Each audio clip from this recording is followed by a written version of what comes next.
자, 사도행전 강해 우리 오늘은 사도행전 13장 1절부터 3절까지 말씀 우리가 이어서 함께 은혜를 나누겠습니다. 우리 1절부터 3절까지만 읽습니다. 같이 합독합니다. 시작. 안디옥 교회에 선지자들과 교사들이 있으니 곧 바나바와 니게르라 하는 시몬과 구레네 사람 루기오와 분봉왕 헤롯의 젖동생 마나엘과 및 사울이라. 주를 섬겨 금식할 때에 성령이 이르시되 내가 물로 시키는 일을 위하여 바나바와 사울을 따로 세우라 하시니 이에 금식하며 기도하고 두 사람에게 안수하여 보내니라. 아멘. 사도행전 강해 오늘 13장 말씀입니다. 하나 되는 교회 이런 제목으로 하나님 말씀 함께 은혜를 나누겠습니다.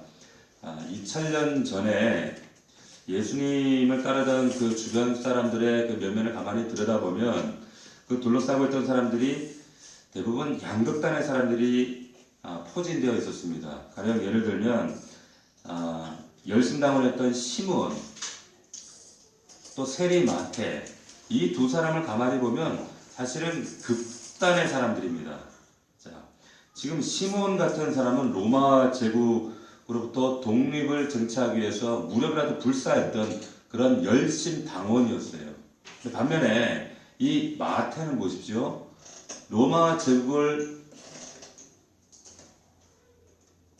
그 배경에 로마 제국을 빌붙어서 동족의 고열을 빨아내는 이런 사람이었습니다. 그러니까 유대인들의 입장에서 보면 이 마태는 아주 정말 이완용 같은 사람이죠.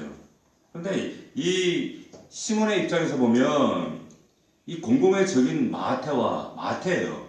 이 마태는 공공의 적이에요. 그런데 마태의 관점에서 보면 또 시몬은 정말 고리타분한 정말 천하의 흐름과 대세도 읽지 못하는 아주 그냥 극진, 그러니까 진보주의자에 불과합니다. 이런 사람이 지금 공동체 안에 같이 있습니다. 그런가 하면은 아리마대 사람 요셉, 예수님의 그 무덤을 제공했던 아리마대 사람 요셉, 아주 부자였죠. 반면에 베드로 같은 사람은 아주 천민 중에 천민이었습니다. 가난했어요. 정말 그 신분이 높았던 그 니고데모 같은 사람, 공회원이었고 존귀한 신분이었던 그 니고데모가 있었던 반면에 자 비천한 창녀 막달라 마리아 같은 사람도 있었습니다. 그러니까 그 교회 공동체 안에 이런 사람들의 면면을 가만히 들여다보면 달라도 너무 달라서 과연 이들이 교회 공동체 안에서 정말 얼굴 마주대하고 소통이 되었을까? 과연 그것이 가능했을까? 싶을 정도로 면면들이 너무 양극단에 있는 사람들이 많았습니다. 그럼에도 불구하고 예수 그리스도 안에서 성령이 임하시고 그 공동체 안에 하나님께서 함께 하시자 이들 안에 온전한 하나됨의 역사가 있게 되었다는 거예요. 너무나도 놀라운 역사입니다. 이게 교회의 모습입니다. 요한복음 17장에 보면 예수님께서 최후의 만찬을 제자들과 하시면서 그 중보기도 내용이 그 17장에 나오는데 이런 내용, 이런 구절이 등장합니다. 거룩하신 아버지여 내게 주신 아버지의 이름으로 저희를 보전하사 우리와 같이 저희도 하나가 되게 하옵소서. 우리와 같이, 우리가 누구예요? 성부, 성자, 성령, 하나님이 우리 삼위일체, 하나님이 세 분이 하나 되신 것처럼 저 이질적이고 각자 신분과 모양과 살아가는 방식과 생각과 사고방식이 저토록 달랐던 저들도 우리들처럼 하나 될 수 있도록 해주십시오. 예수님의 마지막 중보기도 내용 중에 하나였다는 겁니다. 이 사실 여러분 잘 기억하셔야 됩니다. 예수님께서 전혀 이질적인 이 제자들, 근데 지금 우리처럼 하나 될 수 있도록 해주십시오. 이런 간구를 하셨다는 거예요. 전혀 다른 사람들이 이렇게 이질적이고 극단적으로 양극단에 있는 이러한 사람들이 하나 될 수 있는 방법이 뭘까요? 하나 될 수 있는 비결이 뭘까요? 사랑밖에는 없어요. 사랑하는 것밖에 없어요. 그것이 우리 인간의 어떤 의지와 노력을 가능한가? 그렇지 않다는 거죠. 요한복음에 보면 이런 말씀이 있죠. 새 계명을 너희에게 주노니 서로 사랑하라. 내가 너희를 사랑한 것 같이 너희도 서로 사랑하라. 너희가 서로 사랑하면 이로써 모든 사람이 너희가 내 제자인 줄 알리라. 지난주에 교회 다니는 사람 그리스와 역으로 반대에 있는 사람 누구예요? 그리스도인이 있다 그랬죠. 그리스도인의 반대말은 불신자들이 아니라 교회 다니는 사람이에요. 교회 다니는 사람. 자, 그런데 그리스도의 정체성을 가장 선명하게 드러낼 수 있는 비결이 뭐냐? 내가 교회 다닌다? 내가 교회 집사다?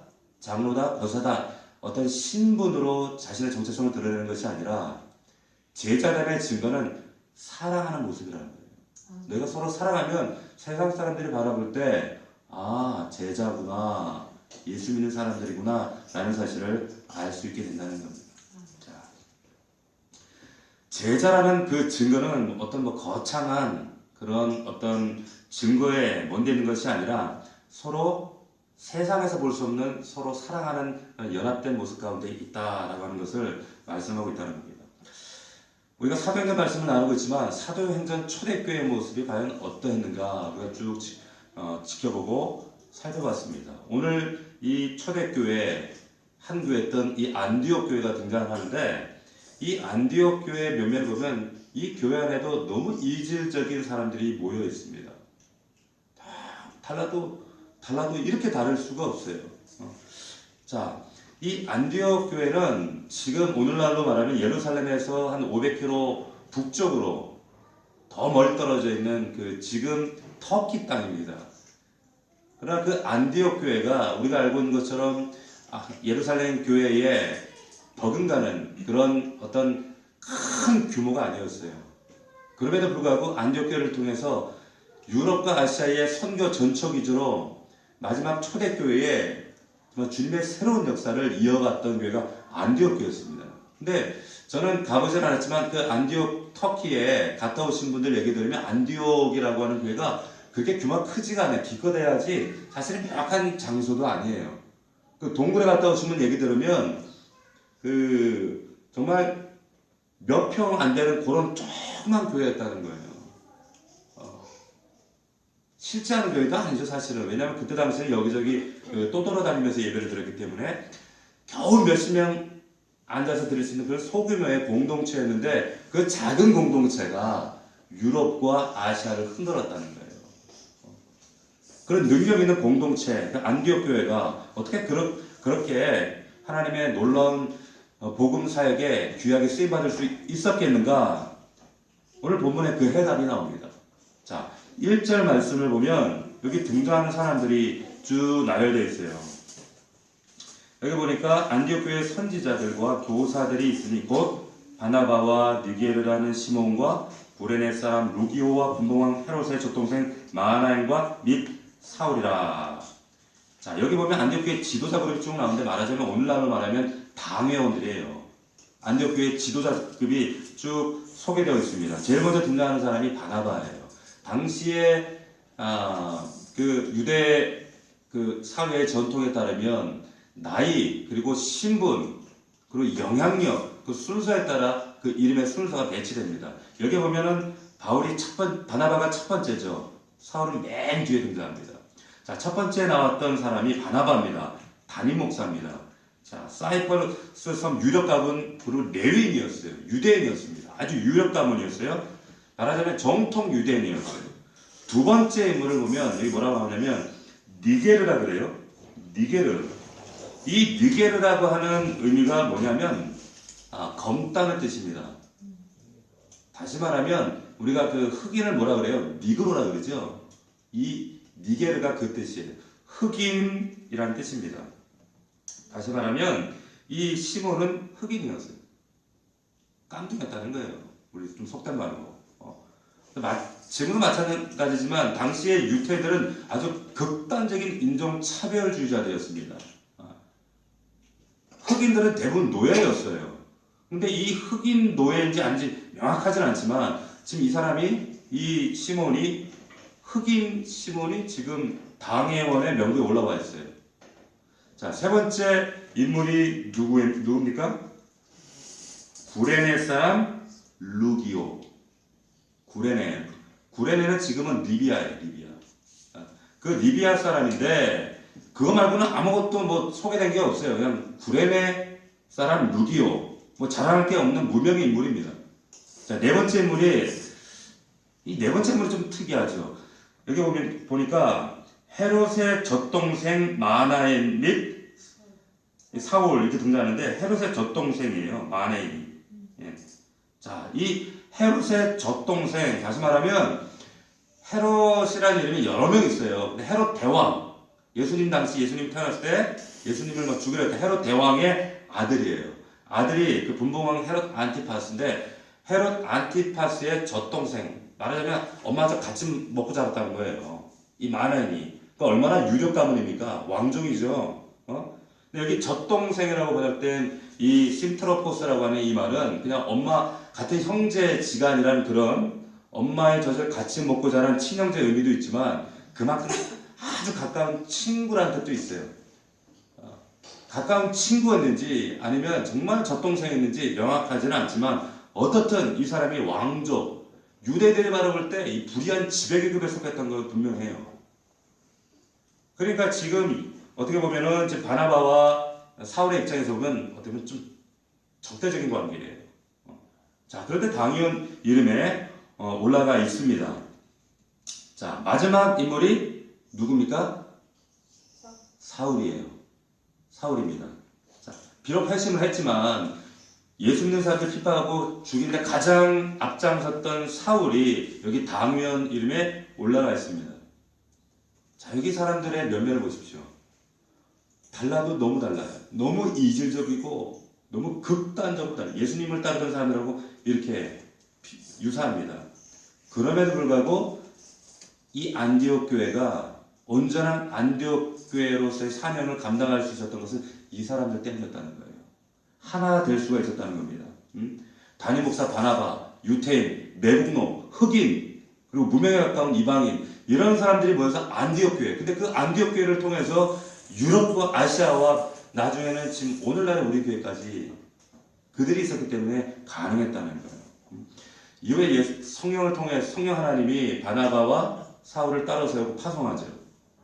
파송을 하는데 남아있던 이 흑인과 이 무명의 이 리비아 사람과 이 매국노 이들이 남아서 안디옥 교회를 견고하고 아름답게 탄탄하게 지켜냈다는 겁니다. 안디옥 교회를 하나님이 쓰실 수 있었던 비결이 뭔가 하나됨이었다는 거예요. 하나됨. 자, 이 2000년 전에 이 안디옥 교회만큼 이상적인 하나 되었던 교회가 역사적으로 찾아보기가 어렵습니다. 이질적인 사람들이 그리스도 안에서 하나된 교회, 이것을 보편적 교회라고 해요. 보편적인 교회.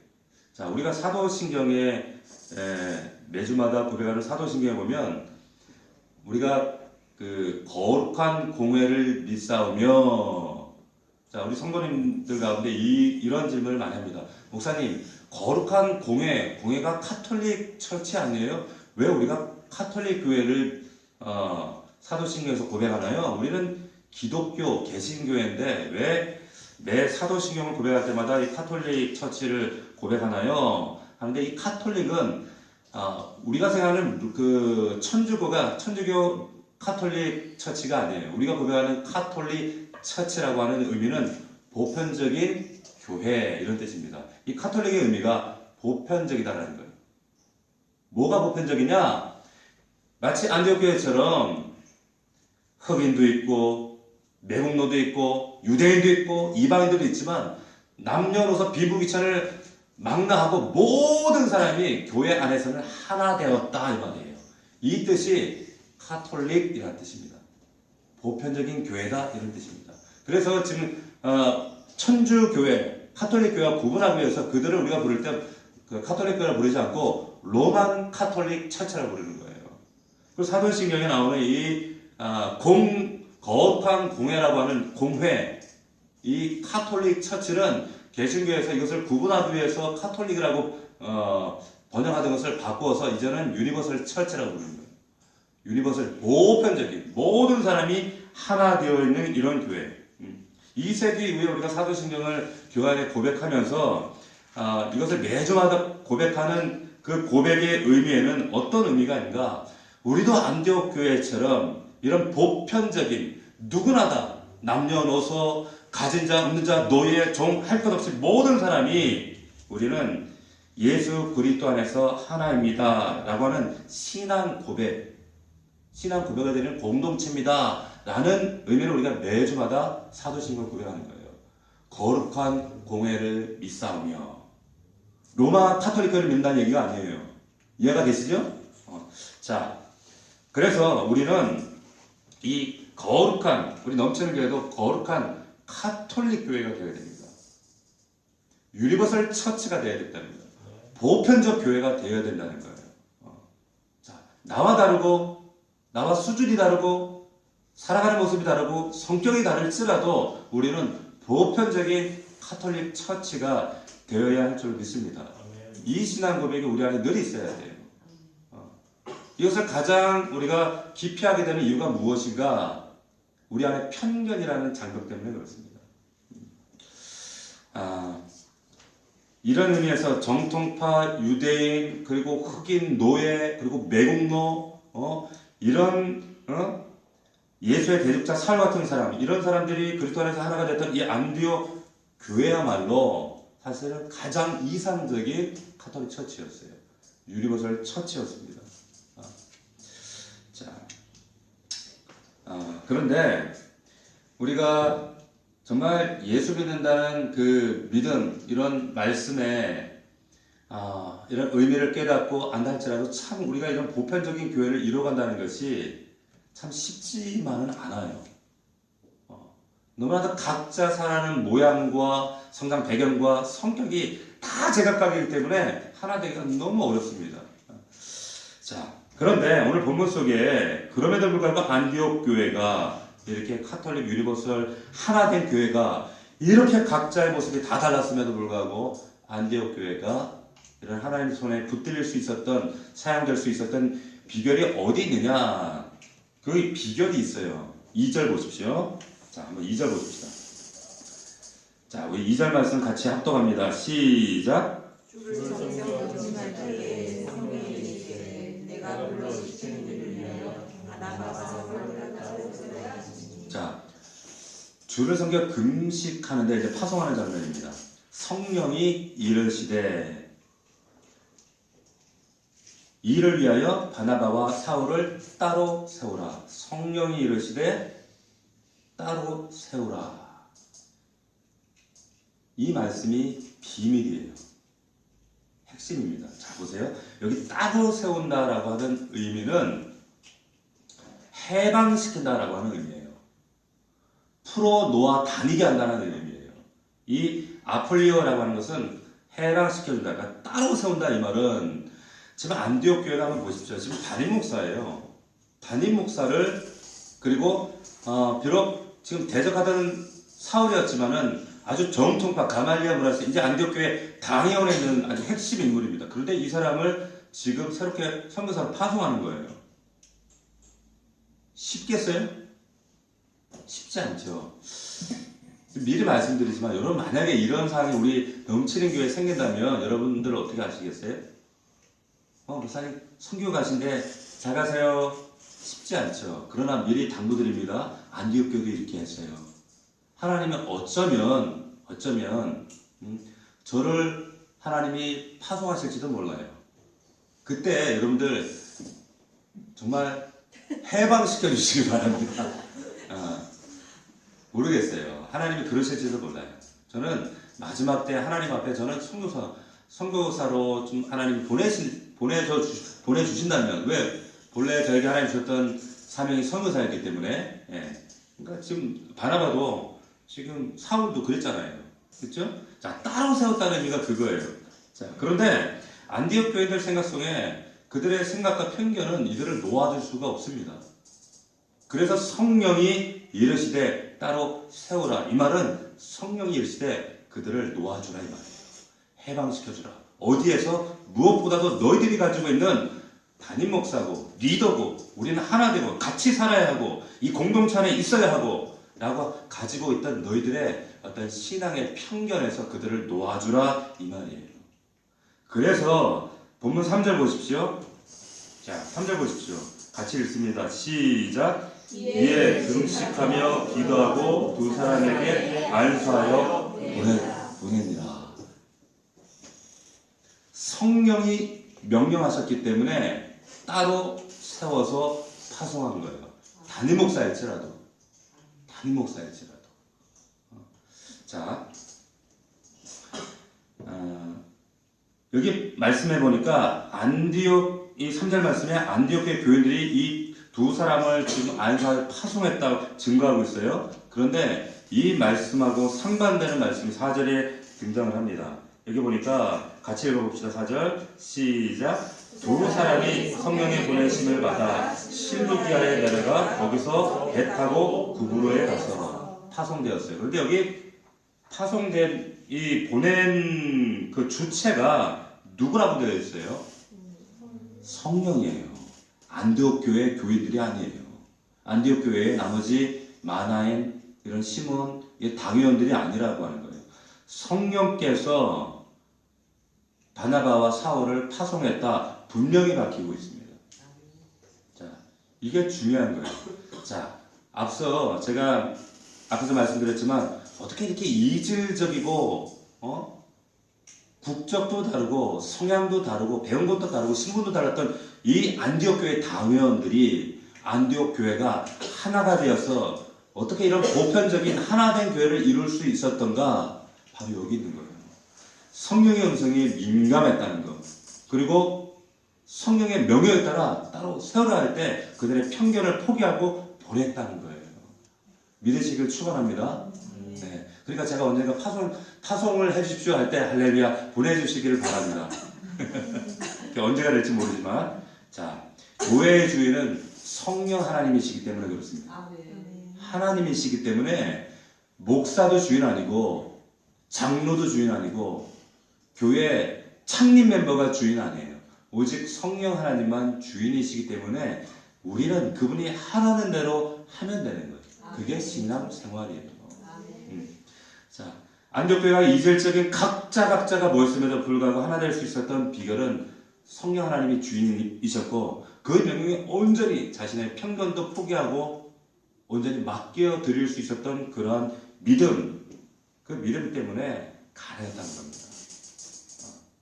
그 예수님이 최후의 만찬에 기도하셨던 저희들도 우리와 같이 하나 되게 하여 주시옵소서라고 하는 그 기도의 내용이 안디옥 교회를 통해 이루어지는 거예요. 대부분의 우리 그 사람들은 나와 다른 사람들과 대화를 할 때 어떤 식으로 대화하는가 하면 그 사람이 어떤 이야기를 하고 어떤 자신의 어떤 목소리를 낼 때 사실 그 사람의 이야기를 듣는 것 같지만 사실은 내 안에 가지고 있는 프레임이 있어요. 그 프레임으로 그 상대방을 분석합니다. 그리고 그 사람을 분석한 그 내용, 주관적인 해석, 그리고 그 사람에 대한 주관적인 이미지를 내가 접수해요. 이게 편견이에요. 그리고 그 사람은 이 사람은 이런 사람이야. 저 사람은 저런 사람이야. 이 편견의 이 프레임이 사실은 굉장히 단단합니다. 그리스도인이라고 하는 것은 이 프레임을 깬 사람들이에요. 이것이 깨어져야 성령 하나님이 에덴에서 원래 우리 인간에게 각자에게 의도하셨던 그 본질적인 그 사람, 원형의 그 사람을 볼 수 있게 됩니다. 그게 보여질 때 내 편견의 프레임이 깨지고 원래 하나님이 의도하셨던 그 사람의 본질을 발견할 때 서로가 하나 되어져요. 그리고 비로소 하나님이 보여집니다. 어제 제가 그 저녁 늦게 이제 교회에서 사무실에 있는데 전화를 받았어요. 전화를 받았는데 어떤 분이 전화가 와서 차를 빼주세요. 여자분이 저에게 전화를 하셨어요. 제 차가 SUV라 그 엘리베이터 안에 들어가지 못해요. 그래서 큰 차 주차 라인 옆에는 그 장애인 구역에 그 차를 댑니다. 우리 관리소장님한테 양해를 구하고 또 계속 그렇게 양해를 구하고 해왔어요. 근데 그분이 이제 전화 와서 차를 빼주십시오. 나는 장애인인데 예? 차를 왜 여기다 대냐면서 이제 저에게 막 언성을 높이더라고요. 그래서 죄송합니다. 제가 내려가겠습니다. 그런데 그 목소리가 굉장히 날카로워요. 여자분인데 그래서 뭐라고 하냐면 제가 지금 그 다른 데 자리가 혹시 없냐고 그랬더니 나는 이 자리에 내가 꼭 세워야 된다고. 이 자리에 주차해야겠다고요. 그래서 그래도 보통 그 일반적인 상식적인 사람이라면 좀 양해를 구하고 좀 차를 뭐 본인 차가 뭐 이런 전후 사정이 있어서 그러니까 장애인이 있고 하니까 차를 빼주십시오 이렇게 공손하게 얘기하는 것이 일반적인 상식적인 사람인데 이 사람 보통 사람 아니네. 내려갔어요. 제 안하고 같이 내려갔는데 내려가서 그러니까 차가 막 복잡해가지고 될 데가 없어 여러 대 차들이 막 엉켜 있는 거예요. 제가 차를 빼고 이제 저에게 전화한 분이 차를 제가 빼니까 되더라고요. 근데 차를 가만히 보니까 장애인 차가 아니에요. 어라? 근데 그 안에서 이제 젊은 40대 초반, 30대 후반의 아주 젊은 애기 엄마가 아이 둘을 데리고 내리는데 그래 아이들이 장애가 있는가 보다. 혹은 본인이 장애가 있겠지. 내리는데 멀쩡한 거예요. 아이도 멀쩡해요. 아니야, 애가 어디 아프겠지? 아이도 멀쩡해요. 휠체어가 있나? 아니에요. 장애인 차량도 아니에요. 제 속에 어떤 생각이 드냐면 갑자기 순간 속에서 울컥 하는 마음이 드는 거예요. 어라 이거 봐라. 이런 생각이 딱 드는 거예요. 그래서 제가 불끈했더니 우리 집사람한테 이런 그 전후 사연 얘기했더니 우리 집사람이 됐어 참아 그냥 가요 막 이러는 거야. 근데 제 속에서는 마음이 불편한 거예요. 저거 봐라 뭐 저런 제 속에 인간의 마음 뭐 저런 인간이 다 있지.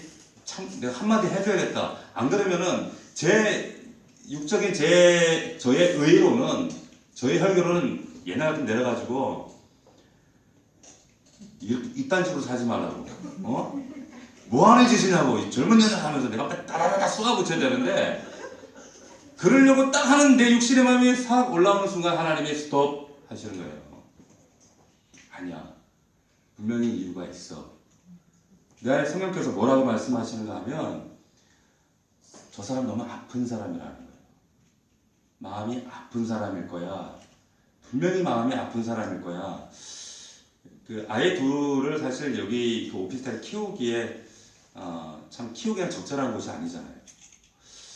저에게 그렇게 날카롭게 반응했던 그 모습에 제가 뭐 그분의 사셨던 삶이나 성품이나 이런 것들을 뭐 함부로 판단할 수도 없고 알 수도 없지만 분명히 이분은 깊은 아픔이 있을 거야. 상처가 있을 거야.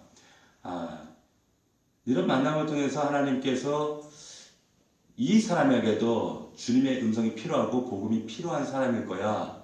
이런 마음에 제 안에 감동을 주시고 저를 제지하시더라고요. 그래서 제가 저를 눌렀어요. 그리고 나오는데 그렇게 하고 제가 차를 빠져나면서 백미러로 그 사람 얼굴을 보는데 그분의 얼굴이 잊혀지지 않는 거예요. 얼굴도 곱상하게 생긴 얼굴인데 그 얼굴이 너무 치근해 보이더라고요. 자, 여러분 우리가 육신적인 프레임을 가지고 있으면 세상 사람들 나와 다르면 나를 좀 불편하게 하면 내 마음을 어렵게 하거나 상처를 주면 이 프레임으로 다 그 사람을 정죄해버립니다. 판단합니다. 하나님은 그 마음조차도 기뻐하지 않으셔요. 교회는 이런 프레임을 깨뜨린 자들이 십자가를 통해서 그 영혼들 한 사람 한 사람을 바라볼 수 있는 사람들이 모인 곳이 교회요. 그 모인 구성원들이 그리스도인이라는 사실을 여러분들 기억하시길 축원합니다. 안디옥 교회가 그런 교회였어요. 안디옥 교회가 그런 교회였습니다. 지금까지 자신의 편견의 감옥 속에 방치하고 가둬두었던 이 사람들을 풀어놓아주고 바나바와 사울을 파송합니다. 한번 생각해 보세요. 정통 유대인, 매국노, 그리고 이방인, 그리고 예수의 한때 대적자였던 이 사람들이 함께 신앙생활할 때 그들 사이에 문화적, 신문적 여러 가지 차이 때문에 얼마나 다툼이 많았겠어요. 얼마나 다른 점이 많았겠습니까? 답답한 일들은 얼마나 많았겠어요. 그럼에도 불구하고 안디옥 교회가 그런 엄청난 어마어마한 일을 할 수 있었던 비결은 어디 있느냐? 성령이 이르시되 따로 세우라. 하나님께 민감했고 그리고 그들의 편견을 내려놓을 수 있었다는 겁니다. 믿으시기를 주의 이름으로 축원합니다. 우리 모두가 이런 주의 음성 가운데 예민해져야 돼요. 우리 교회가 그런 교회가 되어져야 됩니다. 우리나라 그 초기 그 기독교가 막 들어왔을 때 참 그 신분의 차이 때문에 얼마나 많은 그 교회 안에 갈등이 많았는가 하면 비근한 예로 서울에 있는 그 숭동교회라고 있습니다. 종로에 가면 그 숭동교회를 세운 제가 전에도 한번 그 말씀드린 적이 있는데 그 사무엘 무어라고 하는 선교사님이 세우셨어요. 근데 그 사무엘 무어 선교사가 세운 숭동교회에 대부분의 그 주된 사람들이 누구냐면 백정들이었어요. 특히 이 수원에서 올라온 백정들이었습니다. 근데 양반들이 예수 믿고 교회에 구성원이 되면서 양반들이 저런 백정들하고 같이 예배드리기 힘듭니다. 그러니까 우리 양반 자리를 따로 만들어 주시오. 근데 사무엘 무어 목사 그 선교사님이 말이 좀 서툴렀겠죠. 어눌한 말로 예수 안에 양반과 천매는 없습니다. 그랬다는 거예요. 그리고 허락을 안 했다는 거예요. 그러니까 양반들이 아예 기분 나빠서 교회 못 다니겠네. 내가 나가서 세운 교회가 그 교회 이름이 풍문사골 교회라는 이름의 교회예요. 나중에 다시 통합을 해요. 그런데 또 그 종로에 가면 연동교회라고 통합적 교회가 있습니다. 이성희 목사님, 그 지금 통합적 총회장님인데 그 교회도 그 양반 쌍놈이 아니라 거기는 가죽 만드는 사람들을 가파치라 그래요. 가파치. 그 가파치 천민들이 많았어요. 그 가죽 만드는 그 사람들은 진짜 천민 중에서 천민이거든요. 그 백정들하고. 근데 양반들이 나 얘네들하고 시장생활 어느 날 여기에 일꾼을 세우는데 장로를 세우는데 이 가파치 출신이 된 거예요. 양반들이 기분 나빠서 못하겠다고 나가버려서 세운 교회가 묘동교회라고 하는 교회입니다. 이만큼 신분의 차이, 서로 이 다름의 차이라고 하는 이걸 극복하기가 쉽지가 않아요. 그런데 이런 분위기 가운데 우리 한국교회에 금산교회라고 아주 정말 아름다운 이야기가 전해지는 교회가 있어요. 그 금산교회가 그 전라북도 김제에 있는 교회인데 여기 그 김제에 당시에 그 조덕삼이라고 하는 그 아주 그 김제 전라도에서 알아주는 큰 부자가 있었다 그래요. 근데 이 조덕삼이라는 분 집에 이자익이라고 하는 그 종이 있었습니다. 근데 이 이자익이라는 사람은 원래 경상남도 남해가 집인데 6살 때 부모를 잃고 친척집을 전전하다가 이제 다 커서 이제 그 집에 쫓겨나서 전국을 고아로 떠돌이 생활을 하다가 하동으로 갔다가 어떻게 우연하게 그 배를 얻어 타가지고 전라도 땅 넘어가는 거예요. 그래서 이 김제까지 이르게 되는데 이 동네 가장 큰 집 부잣집에 무턱대고 찾아가서 저 좀 받아주세요. 저 밥만 먹여주세요. 그래서 그 집에 종이 된 거예요. 그래서 그 조덕삼이라고 하는 이 부호집에 마합으로 다시 말하면 그때 그 조덕삼이라고 하는 사람이 큰 분홍이었지만 또 그 여관을 했었어요. 그 여관을 관리하고 청소하고 일하는 이런 정으로 들어갑니다. 그런데 이 조덕삼과 이자익이라고 하는 사람이 그 김제 그 전라도 땅에 테이트 한국명으로는 최의덕 선교사님을 통해서 예수님을 만나게 돼요. 그리고 이 두 사람이 세례를 받습니다. 세례를 받는데 이제 이들이 믿음 안에 잘 자랐어요. 그래서 조덕삼 이 사람 집에서 사랑채에서 예배를 드리고 이 금산교회가 되어지는데 나중에 이제 교회가 부흥해서 장로를 선출하게 되었습니다. 장로를 선출하게 되었는데 공교롭게도 이 조덕삼과 이자익이 주인과 종이 장로 선거에 출마하게 된 거예요. 추천이 되어서. 누가 됐을까요? 조덕삼이 안 되고 주인이 안 되고 종이었던 이자익이 장로가 되고 조덕삼 이 주인은 떨어진 거예요. 교회가 막 술렁술렁. 어떻게 이런 일이 있을 수 있냐. 저런 새파란 종이 됐다. 교회가 술렁술렁한데 이 조덕삼 이분이 그 회의 시간에 발언권을 얻어서 이렇게 훌륭한 인품과 좋은 우리 장로님이 되셔서 너무 우리에게 기쁜 일입니다. 하고 이 사람을 기쁘게 추천했다는 거예요. 그리고 그 이후에 이 조덕삼이라는 분이 이 이자익 이 장로를 얼마나 극진하게 섬겼는가 하면 종이고 나이가 어림에도 불구하고 아주 극진하게 장로님으로 모시고 섬겼다는 거예요. 나중에 그 케이트 선교사님이 이 순회 선교사 사역을 하시니까 교회를 비우게 될 때 이 이자익 장로가 설교를 하는데 그 설교에 조덕삼 이분이 은혜를 받은 거예요. 이분은 신학교를 가야 된다. 그래가지고 평양신학교를 보내서 거기에 학비며 또 생활비며 모든 걸 이분이 다 조덕삼 성도가 다 지원해서 이 종이 나중에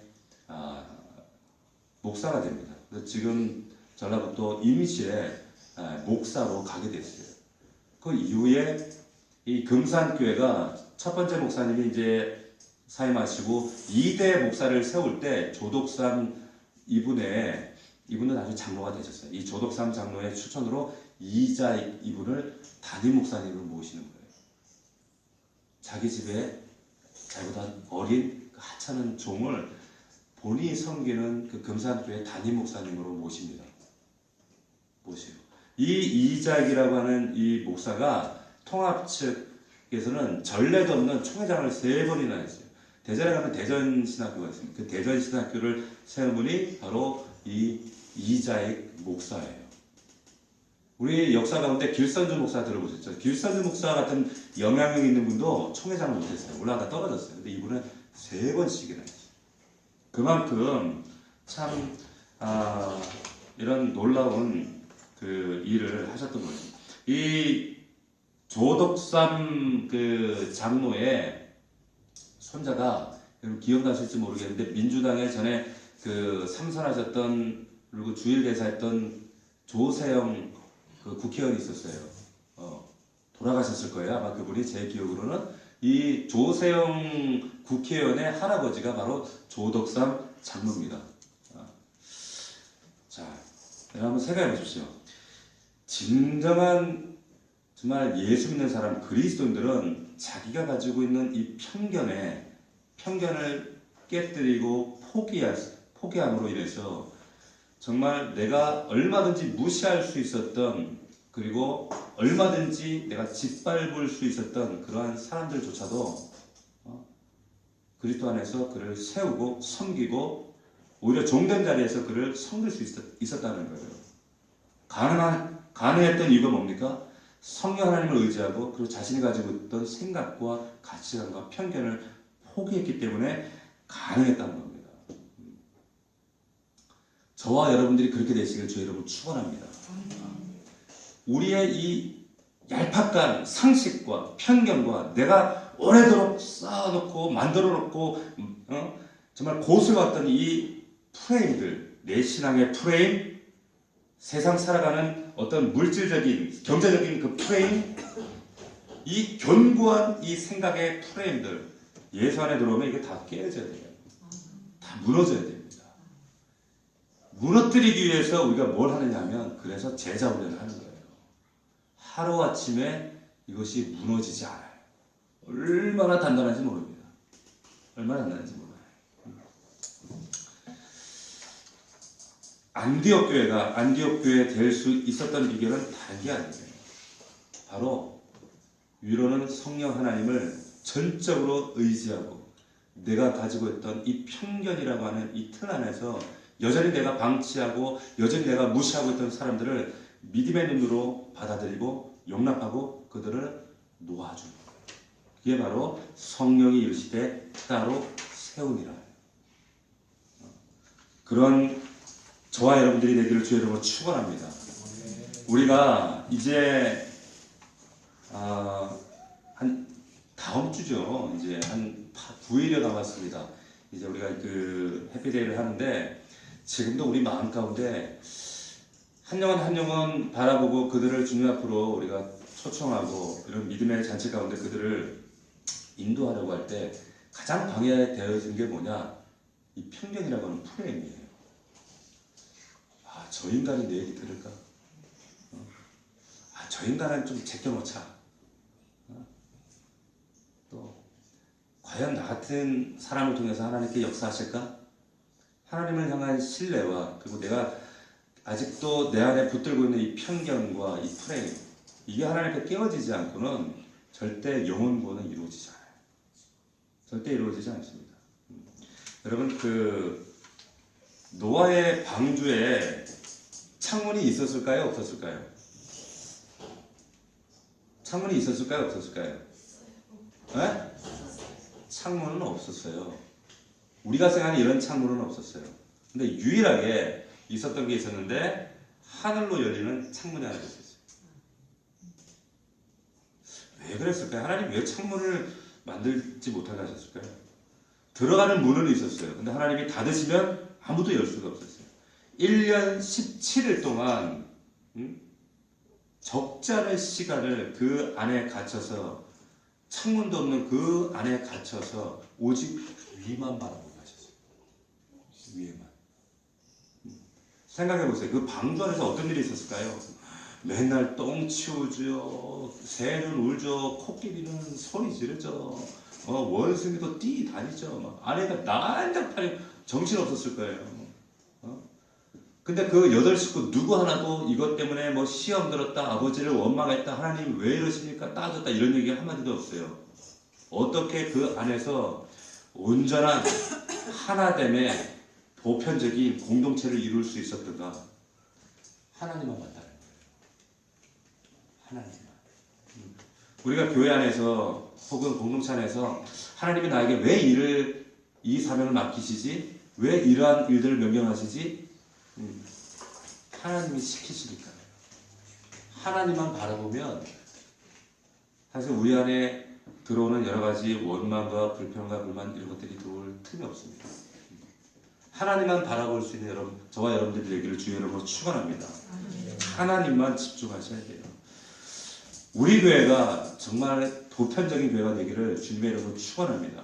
저는 그런 마음에 부담이 있어요. 어떤 부담인가 하면 지금 우리 교회가 이제 어떻게 보면은 돌도 안 된 이제 막 걸음마가 이제 그죠? 엉금 기기 시작한 갓난아기 교회입니다. 우리가 지금 토양을 조성하고 만들고 있어요. 그런데 제가 담임 목사로서 우리 교회에 가지고 있는 목회적인 철학과 방향과 그런 원형이 하나님 순수하게 의도하신 그 교회의 밑그림이 있어요. 근데 밑그림이 있는데 그 밑그림 안에서 우리가 함께 토양이 조성되어지고 또 제자 훈련하는 가운데 서로의 어떤 프레임이 깨어지고 모란 부분들이 깎여지고 부서지고 조정되어지고 조성되어져서 우리의 하나님 넘치는 교회의 아름다운 그런 초대교회의 아름다운 원형으로 우리 넘치는 교회의 모습으로 만들어 가시는데 한편으로는 어떤 제가 두려운 마음이 드는가 하면 과연 우리와 다른 정말 마치 지하 주차장에서 봤던 그 자매님처럼 그런 분이 우리 교회에 왔을 때 그 이질감과 그런 차이점들을 우리 교회가 어떻게 수용할 것인가, 공동체 안에서 어떻게 품을 것인가 라고 하는 그런 참 고민 아닌 고민이 있습니다. 왜 그런가 하면 우리 지금 이 자리에 계신 분들 다들 우리 교회에 말하자면 정말 원년 핵심 중요한 멤버십을 가지신 분들이에요.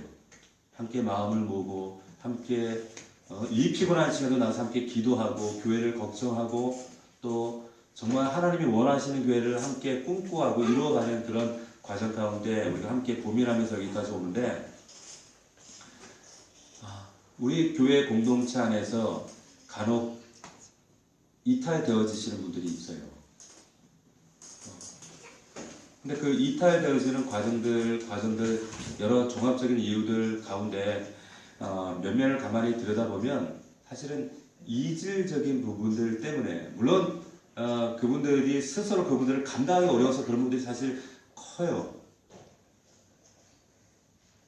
그럼에도 불구하고 우리가 그리스도 안에서 하나됨과 이 그리스도 안에서 동질성을 어떻게 만들어가고 이 보편적인 교회, 하나됨의 교회, 안디옥 교회의 이 성령 안에서 예수님께서 그 바라셨던 우리가 하나됨 같이 너희도 하나 되어야 한다라고 하는 이 명령을 우리가 어떻게 이루어드릴까?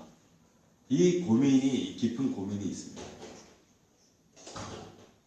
이 고민이 여러분들에게도 있기를 주의 이름으로 축원합니다.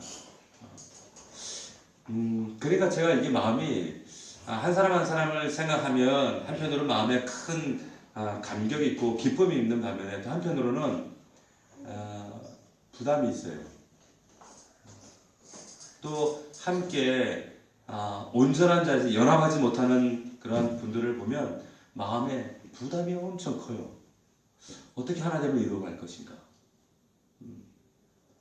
그것이 온전히 모든 사람이 함께 말씀 안에서 서로가 깎여져 나가고 그 제자된 그 믿음의 우리 그 정점까지 함께 나아가면, 더디더라도 함께 손을 잡고 나아가면 괜찮아요.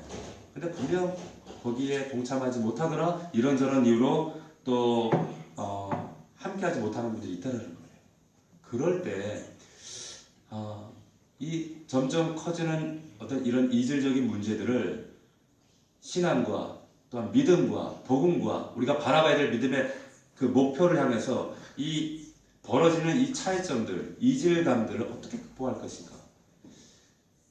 이게 저와 여러분들이 함께 기도해야 할 우리 교회의 기도 제목이지 않을까라는 생각이 듭니다. 여러분들 함께 기도해 주시길 바랍니다. 한 사람도 정말 비본질적인 것들 때문에 믿음 안에서 떨어지거나 넘어지거나 뒤처지는 사람들이 없도록 여러분들이 끊임없이 연약한 자들을 위해서도 중보할 수 있는 여러분들이 되시기를 주의 이름으로 부탁을 드리겠습니다. 이 말씀을 드리고 다시 한번 우리가 기억하면서 오늘 말씀을 마무리할까 합니다. 거룩하신 아버지여, 내게 주신 아버지의 이름으로 저희를 보존하사 우리와 같이 저희도 하나 되게 하옵소서. 이 기도가 저와 여러분들의 간절한 간구가 되기를 주의 이름으로 축원합니다. 네, 기도하겠습니다. 살아계신 하나님 아버지, 우리 넘치는 교회를 하나님 제2의 안디옥 교회로 불러주시고 세워주심을 감사함을 드립니다. 하나님, 살아온 모양이 다르고 삶이 다르고 직장이 다르고 삶의 수준이 다르고 생각도 다르고 각자 다른 모양이 너무나도 많았던 그 안디옥 교회가 성령 안에서, 말씀 안에서 그 성령의 뜻을 쫓아 하나 될 수 있음으로 인하여서 그 안디옥 교회를 통해 이루신 하나님의 그 선교 역사에, 기독교 역사에 큰 획을 그었던 것처럼 우리 넘치는 교회가 하나님 말씀 안에, 성령 안에서 하나 될 수 있도록 아버지여 축복하여 주시옵소서. 각자 모양이 다르고 생각이 다르고 삶의 수준이 다르고 하나님 살아가는 방식이 다 다른 우리 공동체가 모였습니다. 그럼에도 불구하고 예수 그리스도 안에서 하나님 오직 성령이 우리의 주인 되시고 성령께서 우리 공동체의 왕이 되시고 우리 넘치는 교회의 온전한 주인으로 하나님 우리 교회를 붙잡아 주셔서 한 사람도 이탈되거나 하나님 침륜에 빠지거나 넘어지는 자들 없게 하여 주시옵시고 오직 노아의 방주에 창문이 하늘로 열렸던 것처럼 온전히 하나님만 바라보게 하시고 하나님의 뜻만 구하게 하시옵시고 주인 되신 예수 그리스도를 쫓아서 온전히 하나 되어 하나님의 거룩한 뜻을 이루어 드릴 수 있는 우리 넘치는 교회가 될 수 있도록 하나님 축복하시고 인도하여 주시옵소서. 아버지 하나님, 이 시간 우리가 나라와 민족과 교회와 우리 공동체와 연약한 자들을 위해 또한 우리 5월 28일 해피데이를 위해서 간구하고 기도하려고 합니다. 아버지 하나님, 이 시간 우리의 기도 가운데 응답하여 주시옵소서. 역사하여 주시옵소서. 이 시간 우리가 간구할 때 하늘문을 여시고 하늘의 신령한 음성을 듣는 이 밤이 될 수 있도록 주여 인도하시고 함께하여 주시옵소서. 믿사옵고 예수님의 이름으로 기도하옵나이다. 아멘. 우리 찬양하고 우리 찬양 앞서부터 우리 함께 기도했죠? 그 찬양 한번 부르고 우리 기도 한번 다시 한번 하도록 하겠습니다.